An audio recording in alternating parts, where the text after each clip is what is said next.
It's an absolute pleasure to be here. It's nice to think of these online satsangs as visits, even though we've never actually gotten the opportunity to visit you, and we hope someday we do. By the way, the affirmation that all of you created, I was just listening. It's so powerful, so beautiful. I really hope that the masters of Kriya Yoga will manifest that center. It was really, really beautifully articulated and selected. All those words so beautifully, just all the best, really. And I think that affirmation kind of ties in a little bit to the topic. I guess it all ties into this one topic, the redeeming light. No matter what aspect of the spiritual path we're talking about, we can bring it to that one topic, because I think another way to think of that redeeming light is just as grace. And it feels, as devotees, as spiritual aspirants, our life is really moments of grace. And then everything in between is us trying to get into a moment of grace. So there's just, that's how we define our lives. Like, all right, I had that little moment of grace, and then I had another, and everything in between was me just trying to get back into that space. And we've had an interesting last, I don't know, how long has it been since we visited you? What was it, like 6 months or longer? 1 year. 1 year. Wow. Time, I guess time has no reality, so we shouldn't be too surprised. Yeah, it feels, we were just trying to figure out, I was like, should I go into our old emails and try to look into it? But yeah, a lot has happened since that time, and that's really been our intention, is, how do we get into this light? How do we figure out where this light is? You just pull it into our lives. And especially when we're talking about, you have such a beautiful group there, the space where we found our ashram now, we're 22 of us living together now. So it's grown. It's just become an amazing, we're meditating every morning together. We're having our breakfast together every morning. People then go off to work or work from home or whatever their realities are. Certain people stay over, they do seva. In the afternoon, at noon, we do there's yoga or some little pranayam, and then there's lunch together. And every evening, meetings, we have our community in person. We're going through the Sevaka order, the guidelines, just to tune into what Swami really wanted as, In fact, what does it mean to be a renunciate in a monastic community, even though that doesn't outwardly look that way, but how does that express itself individually? In fact, just to interrupt you for 2 minutes, last weekend, we tried to do one community fan gathering, and we watched together last weekend the movie Mr. Rogers. It's a beautiful day in the neighborhood. And I was very curious to see how, even through that setting, we were bringing a consciousness and a culture of the West into the East. And I was very curious to see how our Indian brothers and sisters were receptive to that upbringing in America and that culture. And it was so beautiful to see how much they appreciated that refined consciousness that Mr. Rogers had.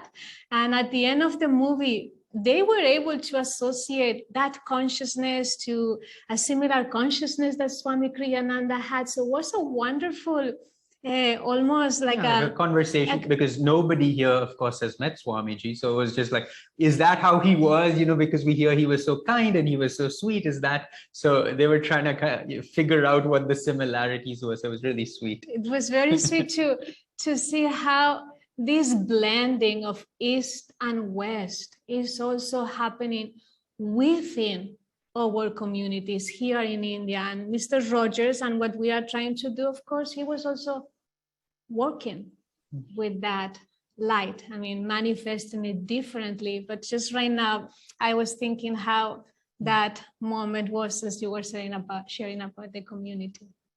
Yeah, so this year has been very productive from that perspective, and we have a very young community, both in terms of, I mean, Narayani and I are the oldest of the so-called on the spiritual path. So that's like, I don't know if that's a good sign or not, but there's nobody we can look up to and say, hey, are we doing this all right? Because everybody else are Kriya Bans who've been, just for a year, 2, 3, 4 at the most, but not much more than that. And then we're also a young community in general. I think the average age of all 22 of us would be around 35, 36, so it's just a nice dynamic group that we have. And so that's just been building, and we've been trying to figure out what's that going to look like in India. How is it that Swami's and Master's vision for community living is really going to manifest? And it already feels really nice. Okay, this works because we're not too far from the city, and the space is beautiful, and we're somewhat in nature as much as India can afford you, and it's quiet and it's just lovely. And so while we've been, drawing the light, so to speak, on that project, you get to a point where the light starts to dim and you start wondering, what am I doing? I mean, why am I not feeling the light again? And you're back in that space where you're then desperate to just feel what you were feeling, because it felt so great. We've moved into a new space and people are coming and we're finally, in person again. And look at this, isn't this the dream, the vision? It's happening. And then after a while, it's, all right, yeah, this is the 15th breakfast we've had together. This is the 36th breakfast we've had together. And the light's starting to dim, and it's no longer as dynamic. It's not that the light's gone, but we feel like we've entered a fog for some reason. It's just like, oh, why am I not feeling as inspired and as excited and as enthusiastic about this way of life, which we worked so hard to create. And then now that it's created, it's like, all right, what's next? Why am I feeling restless? Why am I not feeling at just enjoying this moment? And of course, in one degree, that's us being constantly propelled closer. Because it's, the lights, the lights are distant away in certain ways. And so you have to keep inching forward. You can't just be like, I think I'm in the light now, and so I could just hang up my boots, and this is as much as I think God wants of me. And so then naturally, when that fog comes, which to a certain degree you're like grateful for that fog because it kind of snaps you back out, and otherwise you get complacent. You just start to think, man, this is pretty good, and yeah, I think I think we're doing all right. So when we started to feel that fog again, our next thing was, it feels to a certain degree, because we're now a little away from the city and because all of us are living together, it's like we started to feel contractive, because all our energy was just, it was not us 4 and no more, but us, 15 and I don't know any other rhyming word. So it was just, there it is, that's us. And you start to realize that, yes, you're building something and it's beautiful and you're growing a certain magnetism and these people are really benefiting from it. But to the masters, this is small, just like, just because we're doing it doesn't mean that's all there is. And it just started getting us to the point that said, no, we've got to turn back toward the city and see what's next there. Because, we can't just decide, this is a beautiful living, this is an amazing way to live, this lifestyle that I've chosen, and that's all there is. And that's when the thought for the cafe came. And it wasn't a thought. We don't even really know where, except for one day we said, we should serve coffee at the ashram for people who come. And from that thought, there is a cafe in Juhu. And so the cafe is far away. It's in the city. It's it's not. It's a 45-minute journey for us to get from the ashram to the cafe, and it's in the heart of Mumbai. 30 meters from the ocean, from the beach. It's a beautiful location. It's, it's where all the big film stars are. I mean, so it's a very, very happening space. And so we knew in order for it to be something successful, something we want as a jewel in Master's crown, it had to be very accessible and visible to people. And so we started thinking about, what should we do in this city? Now we had one option, which was we could just open a meditation center. We've done that before. It's always worked well. I mean, it's what we do. It's who we are. So it's a no-brainer. Let me just, but you weren't feeling that, the light wasn't shining, with that thought, because we've done it. It's our comfort zone. It's like, all right, that's what we do. But you realize, and when we were in the city running a meditation center, what you realize is that most of the time the meditation center is empty.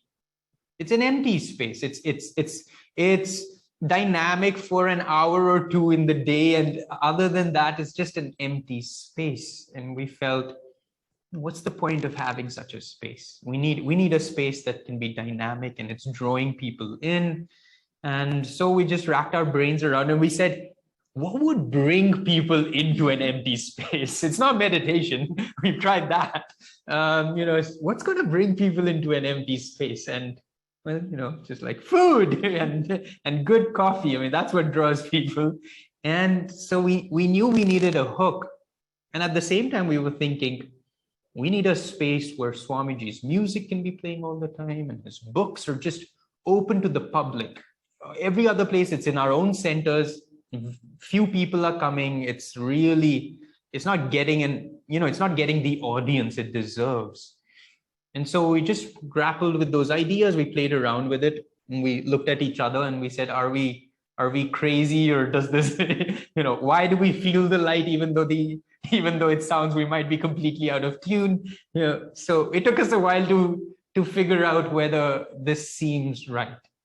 But the more we played with the idea, the more the light, that fog started to disappear, and we said, all right, let's listen to the light. Let's follow what we're feeling. And we started. And that's basically what this cafe is all about. It's another vortex of light in the city. And for the first time, I had this realization almost that this cafe is a ministry. It's an outreach ministry where you open the door of the cafe every morning at 8 a.m., which is opening the door, of all the masters to everyone. And it's officially, we are affirming through that cafe what we have to offer in this world is for everyone. We are open and everyone is welcome to this vibration. And of course, this is something that the masters have come to tell us. This is what Swamiji has tried to do throughout his life. This is what we represent, a worldwide family.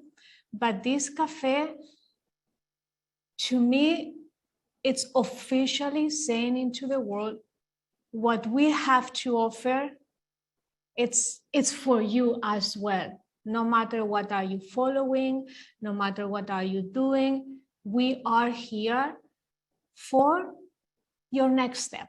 At least we are in the city as an alternative for people. And if that turning point of their lives happens within that cafe, the cafe is already fulfilling its purpose. The cafe is not there to, to convert people. The cafe is simply there to uplift people, to introduce a higher vibration of light within themselves when the sparks can happen and they can realize, oh, what is this? What is this vibration? Well, like we provide, the cafe is providing and a space where people can acknowledge there is a light within themselves that they didn't notice before. We have a meditation room within the cafe as well. And people, even if people don't meditate, they love the concept of it. And they say, in every restaurant, in every public space, should be a meditation room, should be a place where people can find their center, should be a place where people can pause and be still. And it's fascinating to see how much these cafes attracting people who have had an interaction with the book Autobiography of a Yogi. Almost everyone that comes through that cafe and sees all the books, and they point out the book Autobiography of a Yogi. Oh, I saw that book in my grandfather's house, or I just recently was. Master is sending those people to the cafe, and you realize why the universe was in such a hurry to manifest this cafe. This cafe was really unfolding at the speed of light. And this is another point that I was just right now thinking. What makes light so unique? The speed of it. It's fast. It's almost instant. It's just sudden. It has the power to just manifest immediately.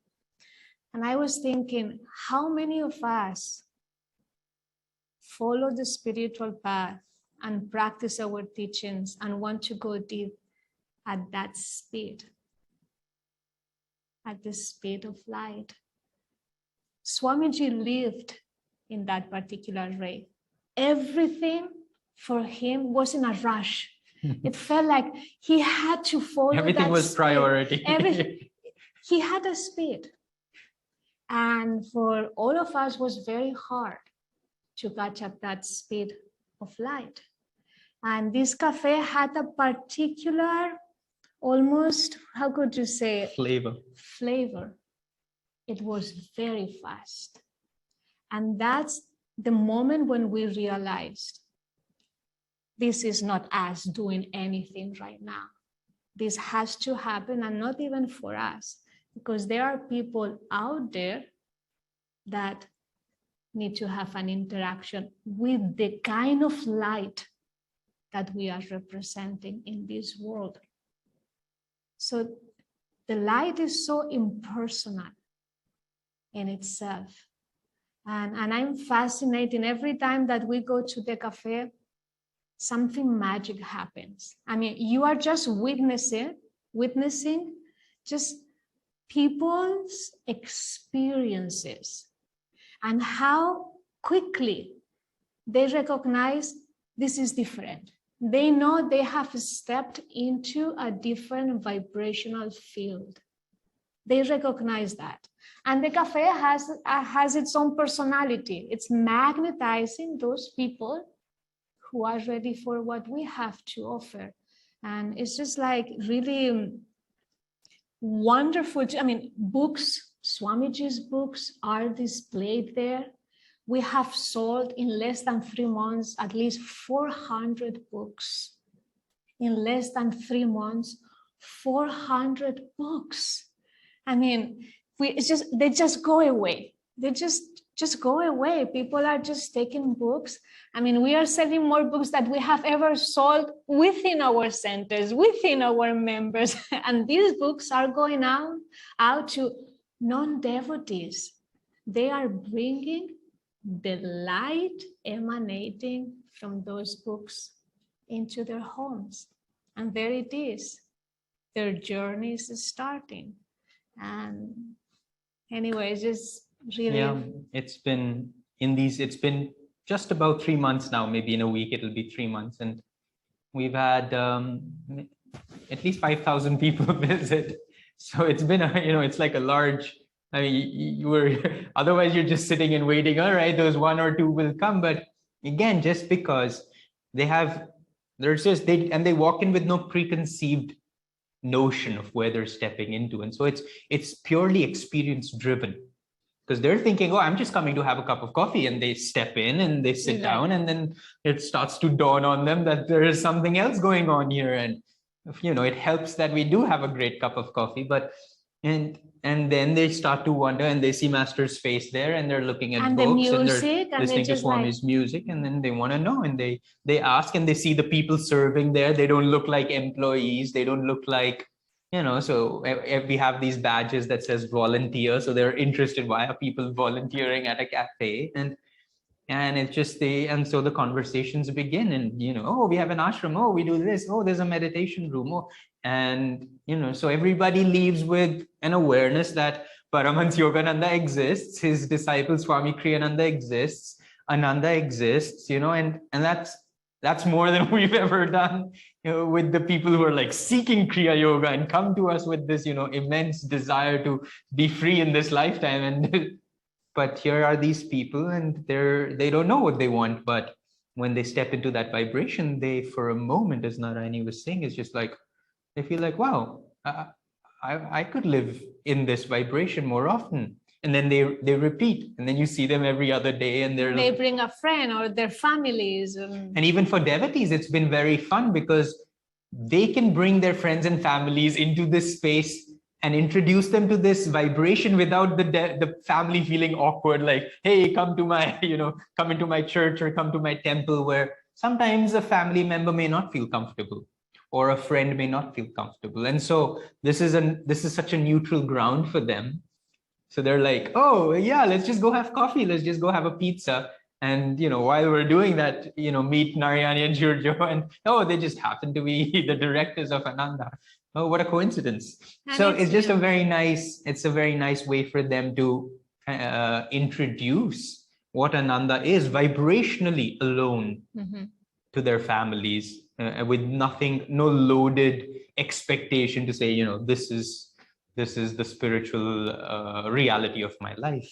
And it's fun also for us individually and personally as disciples as well, to share the teachings, not from a formal setting within a class. Now it's like we need to be creative and natural, and almost like all that we have learned in the past, all these years on the path, now you get to share that at a level that is just so natural and so spontaneous and so real and so vibrational, uplifted, that's what's attracting people. It's like you are not giving them the gyan, you are just not reading it from a book, you don't try to convince them about anything, you emanate a particular vibration. Your face, your expression, your eyes, your smile. I mean, sometimes we underestimate what we have gained on the spiritual path. We don't use it enough. We don't go to the basics and the power that a simple smile has. We don't acknowledge the beauty of just the kindness that each one of us as disciples already have been endowed. Almost. We don't use that enough. We always think we have to access to knowledge at this level, and only then we can prove to ourselves and to others how much we have learned on the path. But right now in this cafe, none of that serves. It's not useful in that setting. What that space requires is the simplicity of the path. It's a different spirit. And that's what's bringing people again and again and again. And it has been very refreshing for us to be nobodies in a place that no one knows you. No one is interested in what you have to say. But everyone loves what's emanating from you, because that's the first interaction. they are getting. Everybody invites you, and into most of the volunteers. Please sit with us. Can we get you a coffee? And and they wanna talk, because nobody's talking to them. Nobody goes to a cafe where somebody's interested in who you are and what your life is about and how can we serve you more than just the food. And so they want you to sit. They want to offer you a food in your own space. They say, hey, can we get you a coffee? And it's just very sweet. It's just beautiful. Narayani was talking about the speed, and it's just been an interesting, we finally, in December, we convinced ourselves we're not crazy and we're not out of tune, and this makes sense to do. And on first week of April, the cafe was open, done, $200,000 raised, found the place, made an entire cafe, figured out how coffee is made, what machines are used, hire staff, what would we serve in such a place? And, when we were starting in, we had to make sure that it also is practical. It's a practical, it makes sense. It's sustainable. It couldn't just be a romantic idea. And the more we started getting into it, we realized that it's a big thing. I mean, starting something of this nature, you've got licenses, health codes. I mean, there's things you've never thought of before in your life that you have to actually look into. And everybody told us, we met a lot of people who've run restaurants or have restaurants, and they were all like, okay, just be ready to be making losses for the first year. It takes a long time and you have to recuperate, and, you're not going to, there's no way, don't even think about profits. And we were, all right, we're okay. We'll keep that in mind. And so we hoped to raise enough funds to have some buffers every month. And we planned it out that way. But in our first month, we broke even. It's just like done. And in our second month, we broke even. Now in our third month, we're going to break even. So it's just like, all right, this is going to work. We don't need to think about it again. Master's got this. And for us, it's, as long as we break even, it means we can sustain a space with Master's vibration in the city. And that's all that matters to us. If there's profit, yeah, maybe it'll come and serve and support the ashram, great. But if there isn't, and so of course it's its own entity, we couldn't create it under the Ananda Trust, as it's called in India. So it is a for-profit LLC that some of the devotees coming together, but there's no for-profit individually, anybody who's come into this process. So it's just been amazing, just giving from all levels. Apart from raising the funds, we got so much.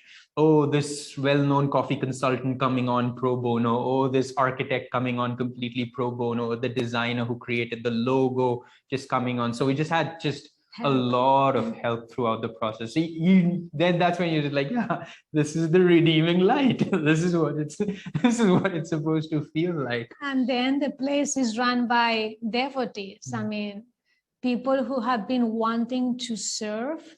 And now this cafe, like every 4 hours, one of the devotees come and just they put their volunteer badge and they just serve.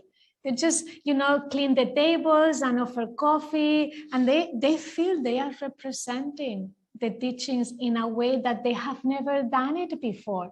And again, you don't need to be a teacher to do that. You just need to be willing to serve.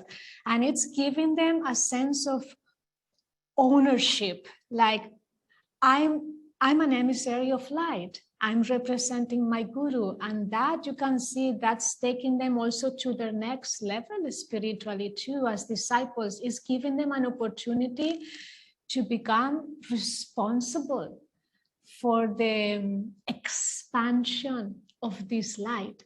And when they are there, they know they are the ones holding that light above all, because they are the first people that these new customers meet, and it's helping them to keep their level of energy also higher than they thought or they usually do at home. So it's raising the bar to all of us to learn how to perfect our service and to find more refined ways to offer all that we have gained on the path, to offer it back. And there are even customers that have nothing to do with us, and they also want to serve. They just like, they end up taking their own plates and bringing them to the kitchen, and they want to do the dishes, and we, no, please just. So it's like a chain. You create a ripple effect where everyone that comes within the cafe, it's just like a family. It becomes like a mini community of light where everyone blends energetically and vibrationally. It's just like something happens within that vortex of energy that once you leave, you know you have had a spiritual experience. They don't know how to call it, but they know they came in being themselves and they left being somebody else. And they can see the difference. And it's not us telling them, can you see the difference? You allow the light to show that to them. And then when you see them coming again and again and bringing people, you really become so humble and just see like, wow, something big is happening here. And we've not done anything, which is the best part, because at the center and all, we're like, oh yeah, I taught this person meditation, so I actually gave them something worthwhile. So now obviously there's gonna, you're not giving them anything. You're really giving them absolutely nothing of what you would consider, all right, this is a piece of master's teachings that I am, now bestowing upon you. And it's just really beautiful to be able to just let them come in. And for us, this place's environment is stronger than willpower. Yes, it works. People come into that environment and that's all they need. Yeah. Nothing else beyond that. In that environment, they're changed. How long that change lasts, I don't know. But while they're there, you hear people, a group of 5 people will come in and they're really loud and they're like, and then they settle down, and after a while you hear them that they're suddenly talking in hushed tones, because just the energy of the space doesn't allow loudness, and they just naturally want to suddenly start speaking softer. And you just see that again and again. There was this one person which it was at the opposite experience, this one lady, and she couldn't wait to get out of the place. She was just like, she was just restless and nervous. And you could just tell like she could not handle that vibration. Like this was not her space at all. And she was just getting all, antsy and like, can you bring my coffee quickly? And the moment you serve me my coffee, bring me my bill, bring me the check as well. And you could just see, and I was surprised to see that also the opposite happens when you put somebody who's just not resonating at all with this vibration. They too feel it strongly enough that they want to get out of it, just as we would want to get out of spaces where the vibration's really low. And it's just interesting to see all these kind of experiences from people, of course, that we've never met before. And so it's just a very blank slate. So that's been a fun thing. It's been 3 months, and it's been 3 interesting months.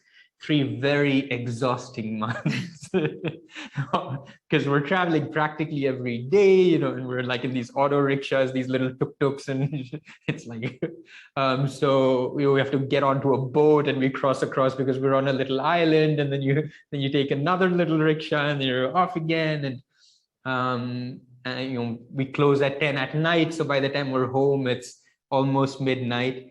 And there's like, all right, now let's prepare for what tomorrow is about. And then of course you have to show up for morning meditation at the community, because you've got 20 people who needing to be given the right example at all times. And so it's just been, what's lovely is also in the last 3 months, 4 months maybe, we've moved. So we had a large, like a home, like a villa, like I don't know what you would call it, but a townhouse of sorts with a large courtyard and garden that was serving as the ashram, and we were living in there as well. Now we've got another similar large home just next door. So we've expanded. We have 2 such spaces now. So Narayani and I are living in the one, and the ashram now is just completely open at all times to the public. And so now there's just larger space, more people can come and spend the nights. So it's just been very nice. But coming back to that, Master saying environment is stronger than willpower.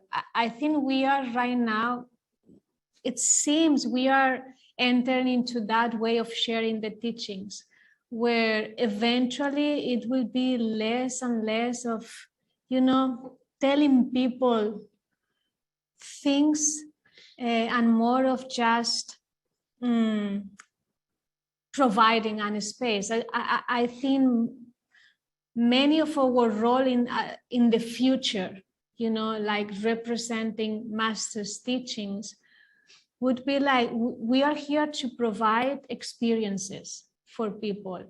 And the more we get into Dwapara Yuga, we are going to need less words and use more the power of vibration. And I think we'll need to become creative enough in the future how we all are going to do that, how we can provide moments and experiences where the words are not going to be as much as necessary as the vibration that you yourself can create wherever you go.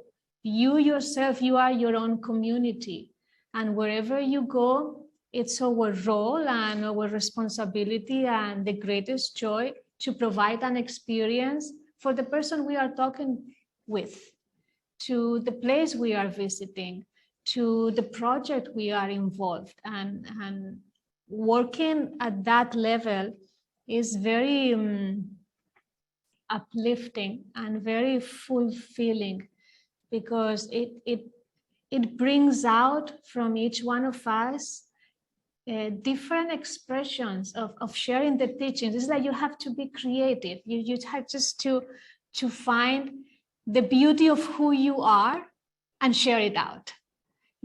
So you are not afraid. You don't focus so much on the lack of what you don't have, but you just hold on to the beautiful things that you have to share, and you just give it so fully, so effortlessly. And for me personally, it has been really wonderful to work at that level with people. It's like you get to be with people. You work with consciousness, a very direct interaction of consciousness. And another little project, let's see how that unfolds, is that, I don't know if you know, we have been also going to an orphanage very nearby the ashram. It's like a 5 minutes walk. This is an orphanage that we found less than a year ago. 50 kids are living there, ages between 3, 4 until 17 or 18. And we have created a nice team with Aryavan, who has moved to also Ananda, Mumbai. I don't know how many of you know Aryavan, but he's Ananta McSweeney's nephew, Gary McSweeney's son. He was Brian McSweeney. Now his name is Aryavan. He and his wife, Ishani, yes. They live with us now here in our community. And he's co-directing the Education for Life Energy in India right now. In fact, Nitai is in India and is going to spend several months here every year. And so both of them are creating a curriculum of education for life that can be introduced into public schools in India. And so they're working with 3 schools right now specifically. So with that project, since he's living with us, we've kind of hijacked some of his time and I've kind of forcing upon him this idea that we have to start a school for these kids now because we're starting to lose the light and the fog is starting to come and we need to quickly do something. So that's really the next thought that we have is to create a completely education for life based school for these children. We'll probably start with maybe just 20 of them, the earlier ages, kind of like kindergarten up to 2nd, 3rd grade, and then just start with that. We've got a beautiful group of 4 or 5 devotees who've started to take the Education for Life teacher training and are very interested in it and have been going several times a week and spending an hour with these kids consistently now for the last couple of months. So you can see that, that's our first thing is if we start this, is there enough energy and support to sustain this, or is this just going to be like a wildfire and just quickly kind of, then we'll have trouble finding the people to be able to keep this energy going. And with Aryavan and a couple others, now we're starting to feel, these people are solid, they want to serve in this way. And so we don't know quite when, because a lot depends on when these people feel ready. But we hope in the next 6 months or somewhere in there, we start moving towards creating a school. And the same for these kids, not to give them an experience of the light, because their conditions, how they live, where they live is a little bit, anyway, India and kind of an slum area, but they are so bright and they have so much light. And I remember when Swami Kriyananda came to India, and he also wanted to start an orphanage. One of the main characteristics that he wrote in a very short article, he told to many of us, I would like for you to identify children who have bright eyes. That should be the first requisite. Look into their eyes. And if they are bright, know there is potential there. And those are the kids that we should invite and embrace and provide a space and an alternative for them. And when we went to this orphanage, that's the only thing we saw, these bright kids, bright eyes that you could but not feel. We have to do something. We have to give them an opportunity and see if there is a potential there. And so far, after going several times, they are responding beautifully to what we have to offer. And they are recognizing that we are not going there just to give them toys or to pay for their meals. We are giving ourselves. When we are there, we are with them. We are not giving them things. We ourselves offer to them. We are giving them our time, our energy. We want to know them. And those kids are appreciating that very much. They know we are unusual, that we really are interested in get to know them, and we are already identifying who has potential. When they sit to meditate, you can already see little yogis in them. And we want just to give them an opportunity and see if, they feel Swamiji's children for some reason. They are responding beautifully. And when we have brought them to the ashram, they know we sing with them, joy, joy, ever new joy. They love the music. There is a very beautiful exchange that's happening with education. And the great thing is, if we build a school, if we do something with these kids, they are orphans. They have no parents. I mean, we don't have to, convince anybody. And it will be a wonderful way for us to introduce education for life finally in India in a way that we have never done it before, and to see how this system can transform people. And what you were saying, if they try in the future, we can prove as well. This would be a lovely way to show. Again, it's a lot like they have no other circumstance that you could say, oh yeah, their parents were well off, so even though they went to such and such school, they also had other opportunities. These children will be pure products of the vibration and consciousness of education for life, and with no other defining characteristic or support other than the education that they have received and the vibration that they have hopefully become in the process. And then we get to see what they do with that. Because that's it. That's all they have. That's the only one thing that you could say that they've been given. And it'll be an interesting experiment, but also an interesting way for us to tune into. And that's what we're feeling, just the environment is stronger than willpower. It's like, we need to really feel that. We really need to know what Swami's music is doing. We know what it does for us, but I think we're biased, so it's easy for us to say, oh, it's lovely and it's beautiful and it uplifts me. But then when you're seeing complete strangers who have absolutely no interest in what you have to give them, for them to say, oh, this is really uplifting me. Oh, I want this music. Oh, how can I get this music? And then that's like, oh yeah, it works. So it's not, I wasn't biased in the first place. And the same is what we're trying to feel for these children is like education for life. It's not just a wonderful system that, oh, my teacher created, so therefore it must be great. No, wow, it works because look at these kids and look what, hopefully, if we're able to give it to them in the right way, let's see what they become. So anyway, we're very excited. This is where we are. This is, we keep ourselves busy. Well, thank you so much for sharing. I can't help but reflect what you said earlier about Swami's energy of go, speed of light. You guys are definitely emanating that. Yes. Very, and I know what it's like to hang on the coattails of that too. But yeah, it's very inspiring what you're doing, and so many questions, I'm sure. Do you have a few more minutes that you can hang out with us so we could ask a few questions? Absolutely. Of course, we are yours. We've got a busy schedule, so we don't want to keep you up too late.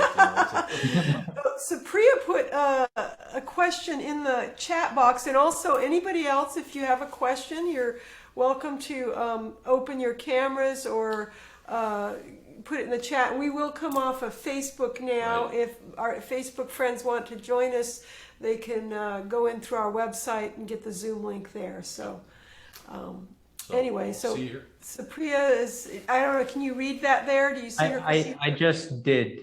Okay.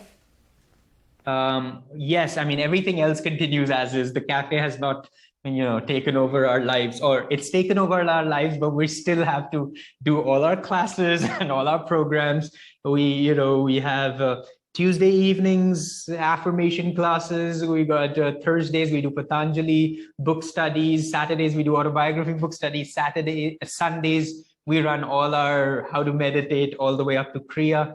So we find little moments to go to the cafe and then come quickly and do what we need to do. But now we do have a lot more teachers. Narayani and I have practically stopped giving the how to meditate and the Raja Yoga classes because we've handed it over to others. And so now we're only focusing on discipleship onwards up to Kriya. So that's been very helpful for us. So all that's happening and continues to grow and thrive as well. So can American visitors come and stay in the ashram and serve in the cafe? Absolutely, yes. Absolutely. Now we have all these Americans coming for the next, starting from Lahari and Biraj. They are coming in August, then Georges and Devi, Asha wants to come, people from Italy. Now the floodgates are open. Please, Ananda Dallas, come. Yes. We have to make reservations? I'm sure. No, well, as of now, we're not at that space yet, but if you don't get in quickly, you might. Okay.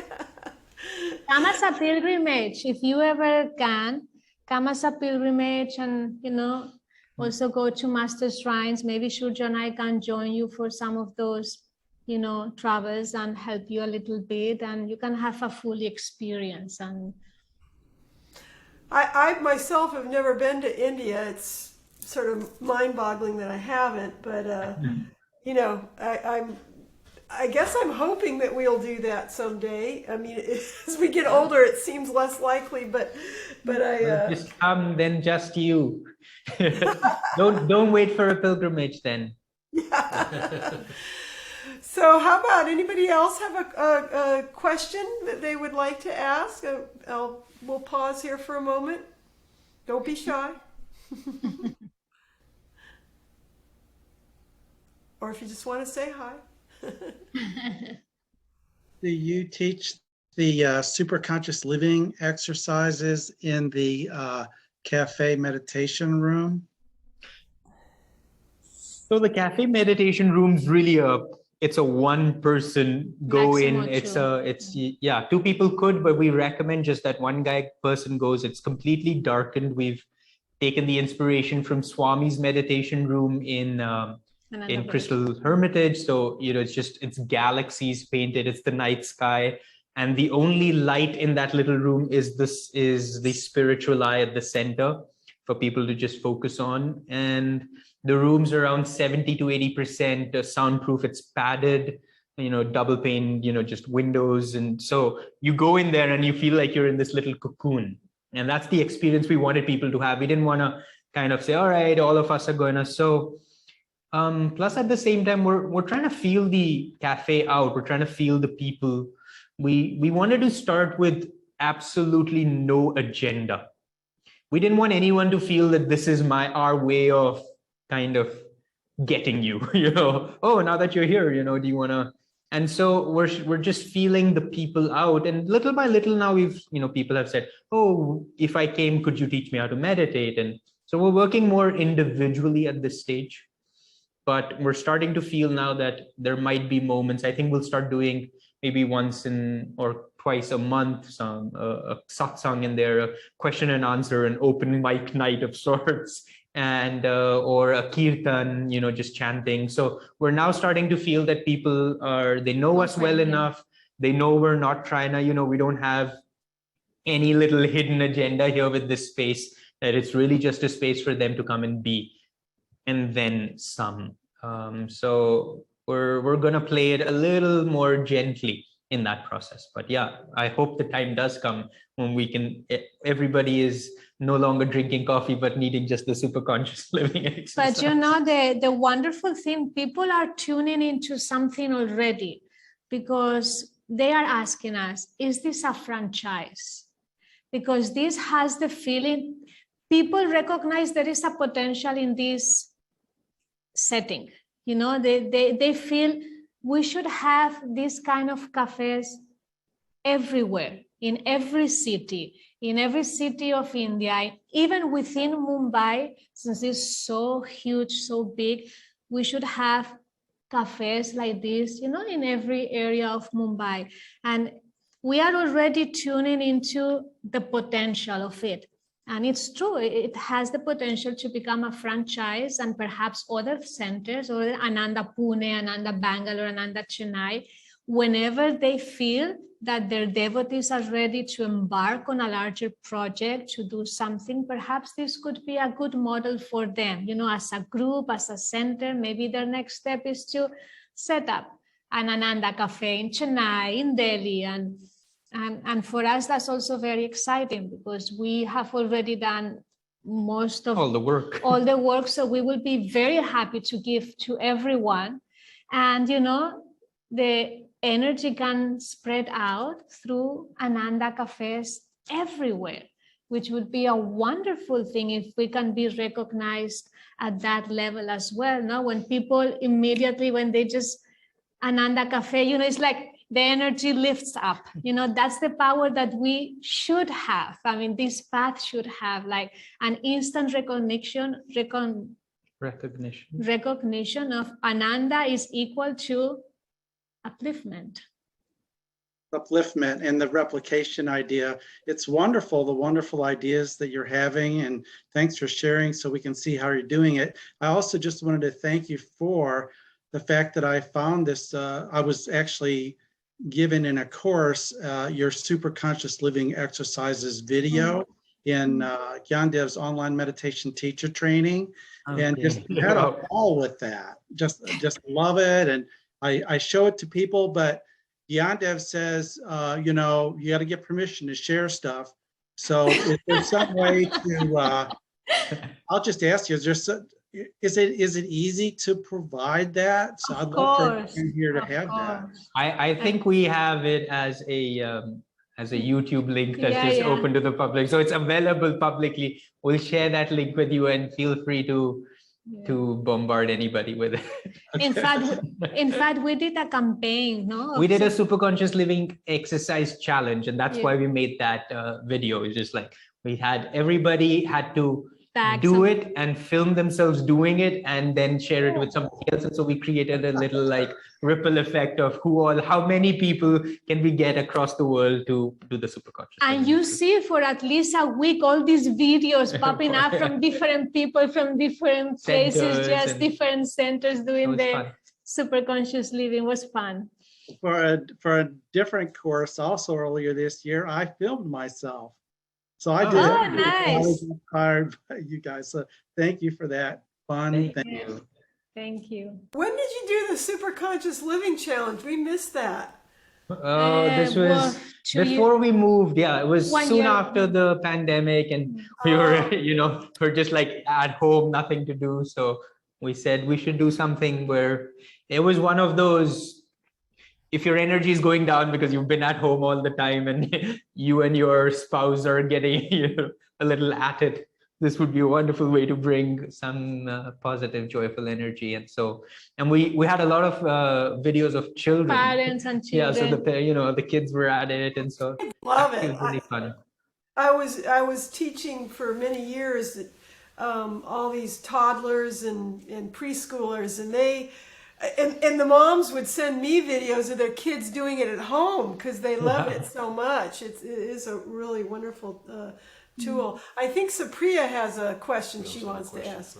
Yeah, it's just very practical. I understand to do, let's just say something like this cafe or anything of that kind of big. It feels big to us, I believe.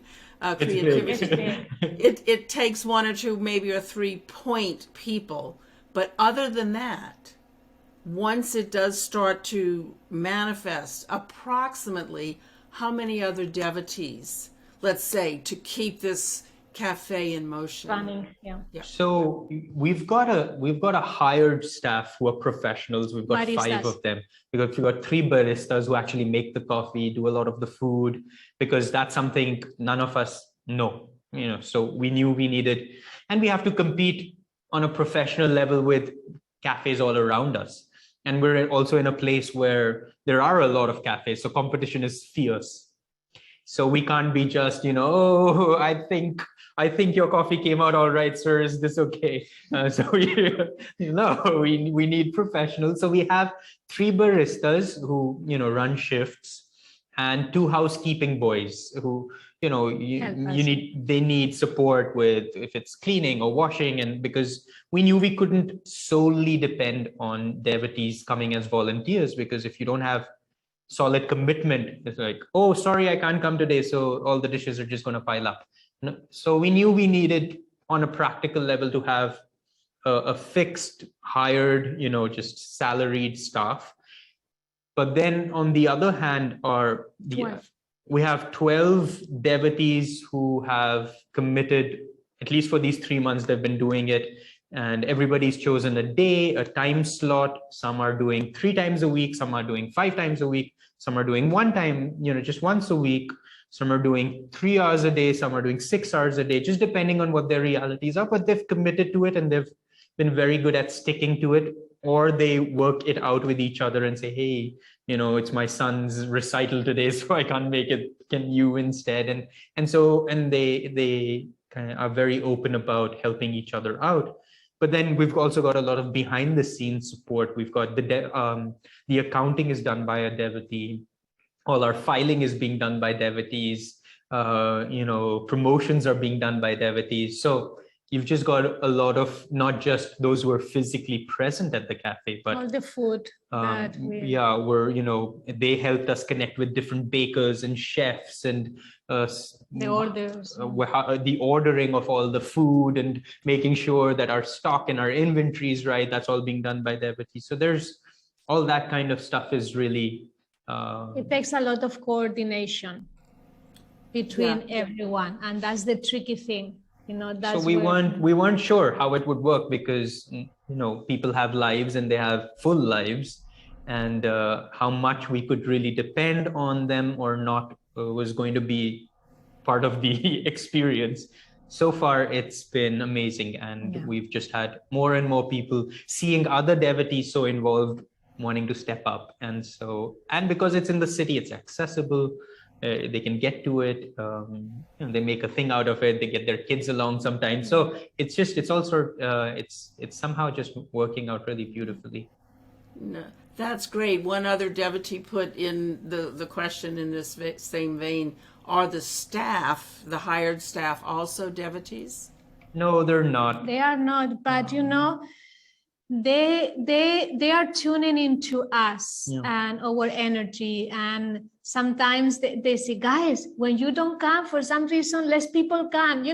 They are understanding a little bit about magnetism and energy in their own way, and now they are asking us, so about meditation. They are, one of them just bought the lessons in meditation book. So, they're starting to, in India, as it is, I mean, just by the very culture and the reality of our country at this stage is there's a big distinction between in class, so to speak. So often the staff that you're working with aren't people who've grown up with, they're people who are really fighting for survival. Salaries are, they're not at a space. What we realize, and especially this is true with our teachings more than any, because what we expect of people, the commitment we ask of them is high.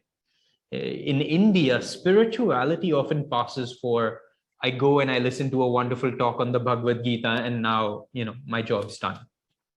If I can, it's like church, right? I go, I attend mass, and my job's done. And that's really what spirituality is for the majority. And in India, traditionally, if you think about it, people still believe we're in Kali Yuga. So there's as it is that. And scripturally, it says in Kali Yuga, the way to find God is just by listening to stories of Krishna's life or of Vishnu. So it's like the bar is like really low. And that's what generally is. But you also realize that if people are still struggling for their basics, if there's still this hope that more money is going to make me happy and a better lifestyle is going to make me happy, then that's where their energy is going to go. That's where they still want to experience the niceties of life. And so you see that there's a certain group of, or a class, for a lack of a better word, of people who are already comfortable materially and realize that they're not fulfilled by that comfort. And so they seek, and then they say, what more could life offer me?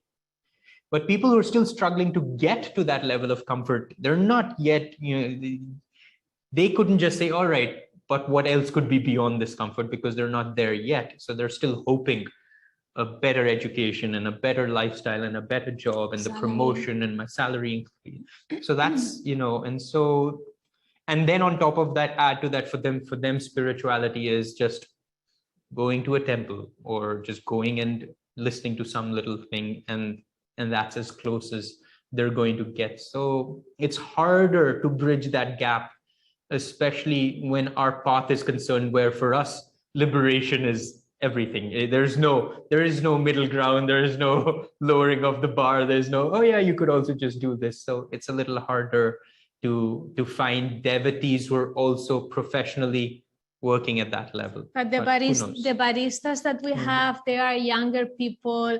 All of us who are serving there, we also have a very youthful energy. So they are very open to what we have to offer. Now they are asking more questions.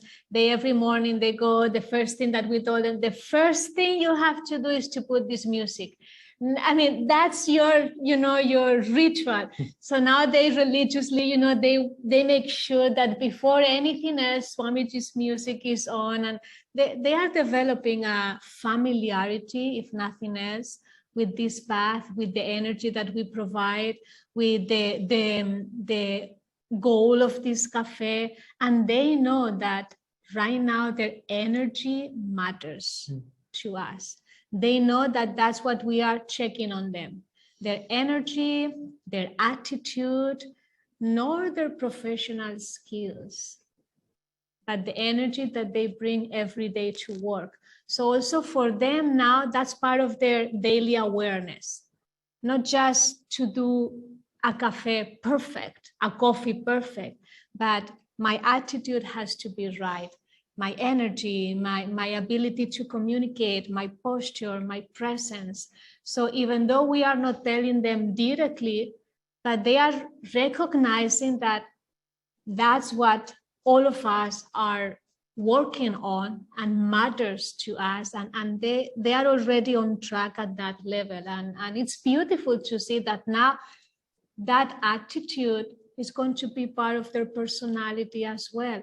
And if for whatever reason they don't end up with us, they will bring that with them to their next job. And it will be a great addition for whoever will have them as well. So that's another way also for us to keep supporting whoever will be part of this project. There is another question there. I wonder, how do people react to hearing that we are out of Kali Yuga and ascending? Well, it's hard to say. Those, usually we introduce that idea when they're well already, when they've already drunk our Kool-Aid. So they're already open to us. They're like, these guys have been right about everything else, so they're probably right about this too. We won't go around beating that drum in public, because it would just be it would be too much for most people to even tune into. And of course, on one level, nobody cares about the yugas. It's not like everybody's going, oh, what yuga are we in right now? And, should I set my watch to that yuga? But it's interesting for them. And then when, of course, you support it with just logic, like, hey, you realize, this time period is very different from 100 years ago. You realize the energy of the time we're in is just different. And so when they understand, you see, even the cyclical reality of the yugas is not understood in India, or doesn't exist. In India, it's like Kali Yuga ends and then Satyug comes. And so it's a linear, and which is, again, baffling. So even just helping them understand, life, there's no darkness to light suddenly. So you realize everything is cyclical. So when people hear it and tune into the reality behind it, they're like, oh yeah, or like, duh. So it's suddenly like, oh, of course, this makes sense. But you wouldn't pick that particular topic as a subject with a person on the street. Right. Hey, what yuga do you think's going on? So a couple other quick things here. So you think, what do you think about, would it work, that kind of franchise in the United States? How about Dallas? Absolutely, Yeah, anywhere absolutely. and everywhere. Absolutely, and we just need to give it a try. What right now is going to be asked of us more than anything else is just courage. I mean, the courage that Swamiji had to start everything from scratch. I mean, we don't need to look too far. I mean, we have Swamiji giving us the first example. He had no money. He had no friends. He was thrown out. He had nothing. And from scratch, I mean, we are here because of him. I mean, we are taking from his good karma that he earned for many lifetimes. And we are all now, taking from that. I mean, so at some point we'll need also to provide that for generations to come. But coming back to the cafe, absolutely. I mean, it just takes a little bit of courage. And believe me, the moment that 4, 5, 6 of you say yes, grace comes. Because we have not done that cafe. The cafe was already created. It has an energy of its own, and we were following that. We were catching up with that energy, and that was very interesting. I have never had that kind of experience before after Swamiji's passing. And I had the same feeling that I had when Swamiji was alive, where you had to catch up an energy that has already generated, and it's up to you to follow, to be part of that energy or not. It was always up to us. We had that free choice. And this cafe had exactly the same flavor, the same feeling. It was already generated. It was already happening. The decisions were already made. We were just catching up with an energetic decision that was already made. the money came, the place came. You could not say no because it was already there for you to, ¿cómo se dice? Cooperate? No, facilitate that manifestation to happen. You were just facilitating something that was already there. Wow, that's really amazing and real food for thought too, because it was, you can feel the grace and the fact that it was that blueprint was already. It's like you said, are you willing to do this?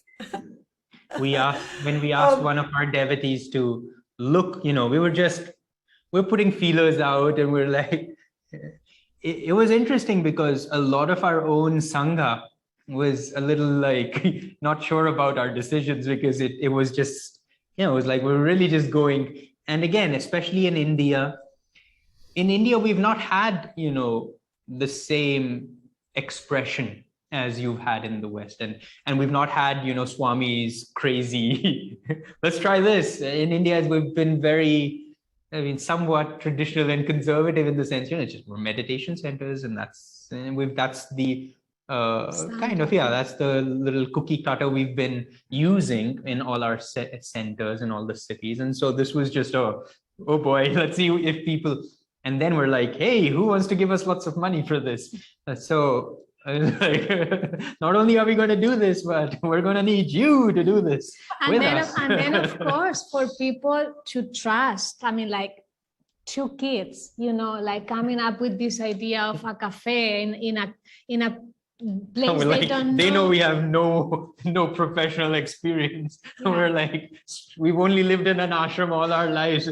We've not handled money before. So for them was also, and we understand, where is this coming from? Where this inspiration comes from, and how, and of course they know they have to support, but also they are being tested in the process, because is this really what we are here for? Is this really representing who we are? Suddenly a cafe, are we going to be taken as seriously as we have been taking representing Kriya Yoga? So for them, even to assimilate that this was even a possibility and could have the same powerful impact in sharing the teachings and not being a superficial thing or just something that we just were bored and okay, let's do a cafe, that was coming from a very deep insight. Like it was really coming from the masters, and they had to wait to see that. You couldn't prove that right away. They had to give themselves time to see that this was the right thing. And I'm glad that we have an amazing Sangha that they are supporting us, every step of the way. And that's also what Swamiji is saying, or Rajarsi told him, Master will give you the strength. You just have to try hard, because God will bless you very much. And don't worry, God will give you the strength. And for us has been the same. That's how Swamiji gives us the strength to people that support something that, it's coming from a good place inside.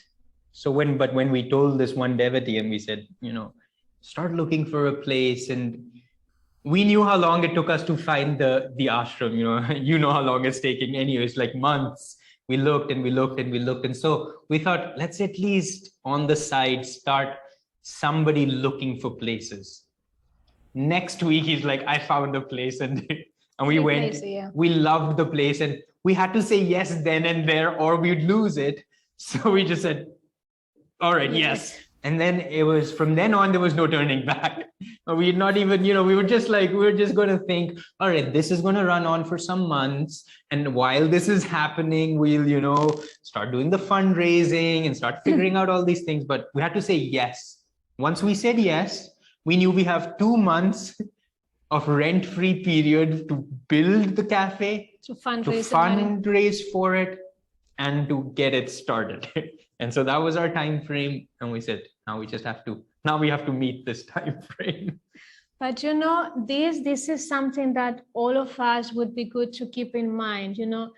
These are the things that will keep our spiritual life always fresh and alive.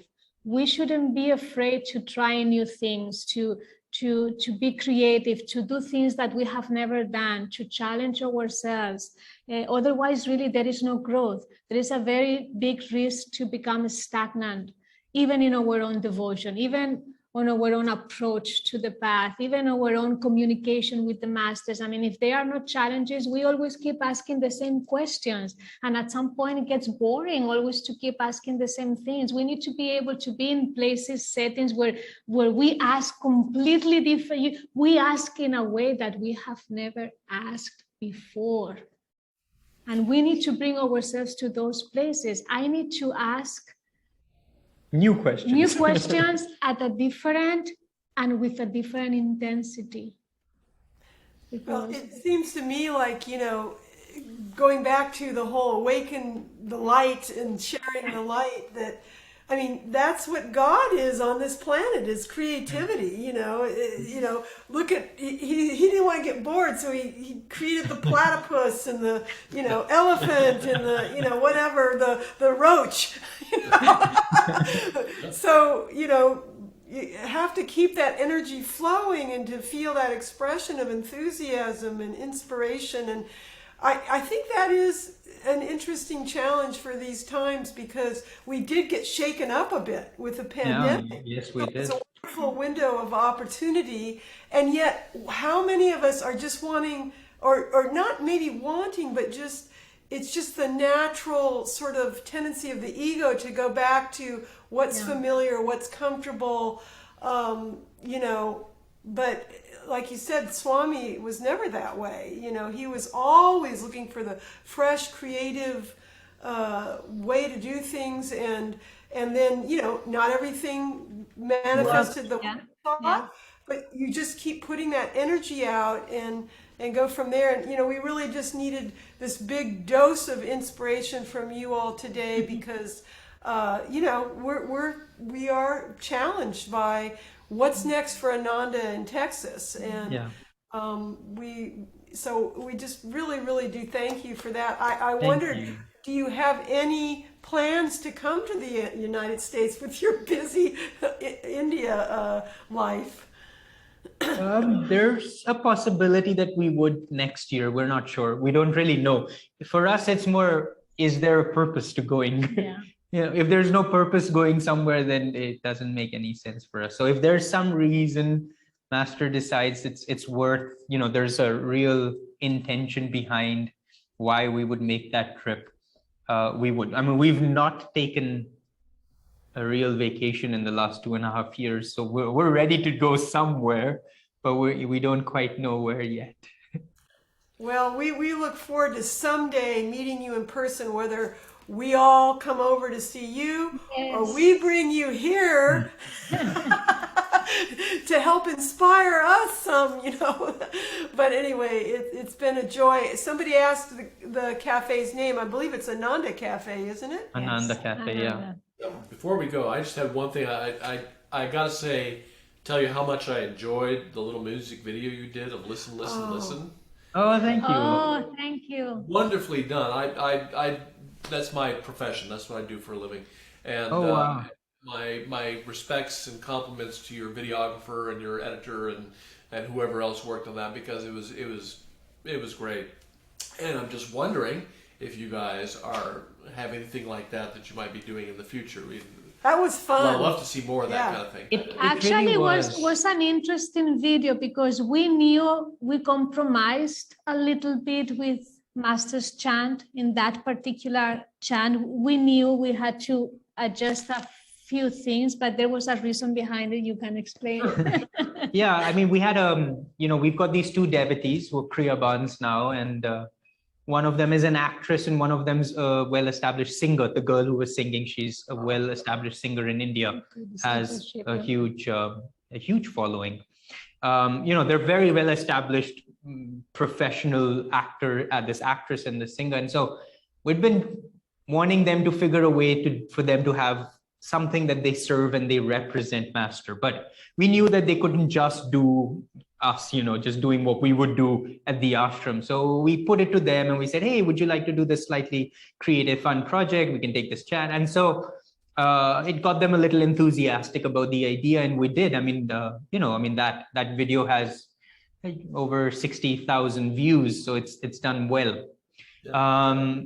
And interestingly, after that, Narayani and I thought, let's try some more. Let's bring in the piano. Let's do other things, and we went and worked with a sound producer, and a musician to do a few other such chants. And we loved and enjoyed the process thoroughly.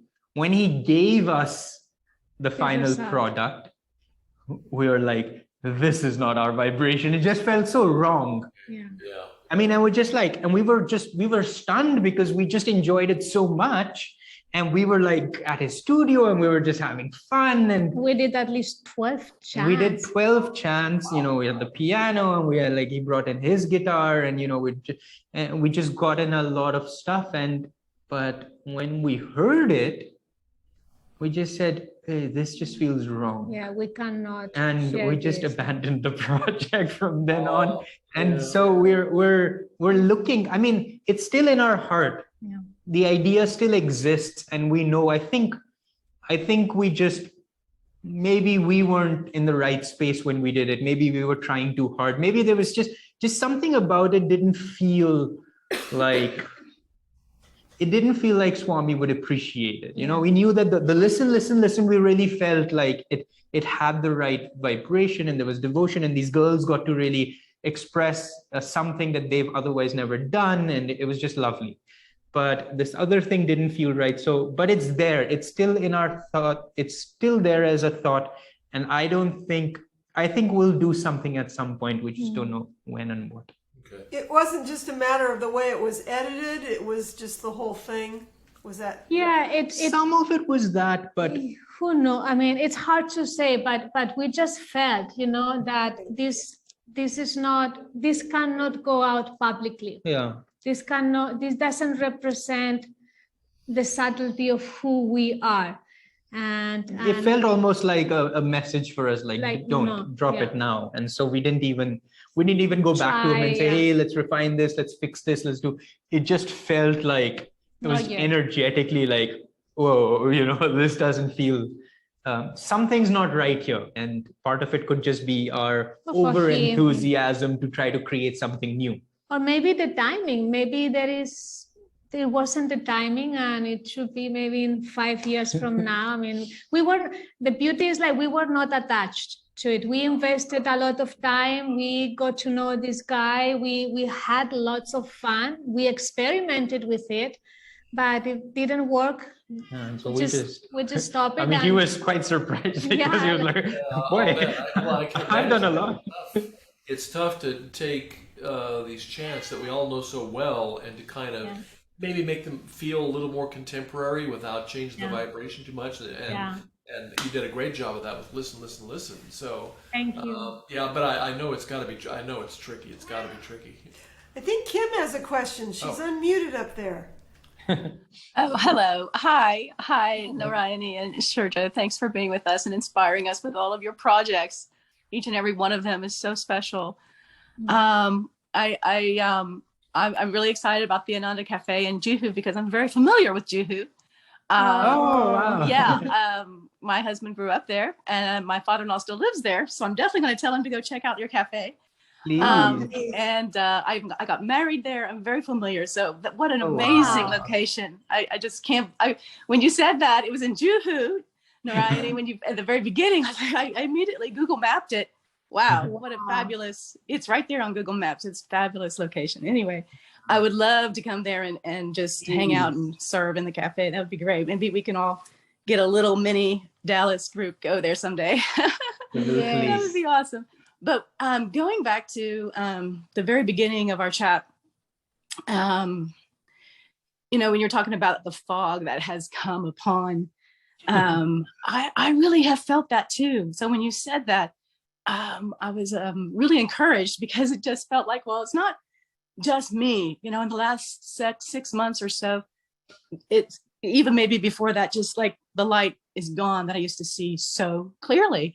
And I think that your example or what you have figured out is right on, and that is, it's not gone. It's maybe diminished because there's something else for you to do, or some other way to participate in this vibration and send it out, but it's not gone. And that's something I've been affirming to myself. It's not gone. God's not gone, and Master's not gone, and all of this is still there. But there's a reason why. Maybe and maybe it is all about being too focused on the familiar and needing to branch out, and plus, of course, we're rapidly changing in the cosmic energy that's coming in and the yuga that's developing. So I think that maybe is that part of it now, and I've just been trying to figure it out for myself. So when you said that, I was just so happy and thankful. So anyway, thank you so much for everything you've brought here to this conversation today. Just no, the lights, absolutely. So I mean, and it never goes. It's just, we stop seeing it as actively as because our energy gets to a point where it drops and settles, and so right now, for where most of us are, the light needs to twinkle at points so it guides us in the right direction. Otherwise, there's just staying exactly where we are.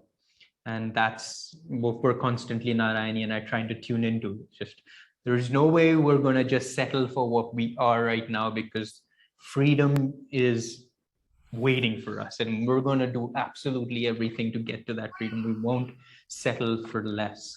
And whether it's an external reality, whether it's internal, whatever it takes. And so, yeah, that fog's good, because it means it wants you to look harder. Otherwise, if you get too happy with the little light, that infinite light's not going to come so easily.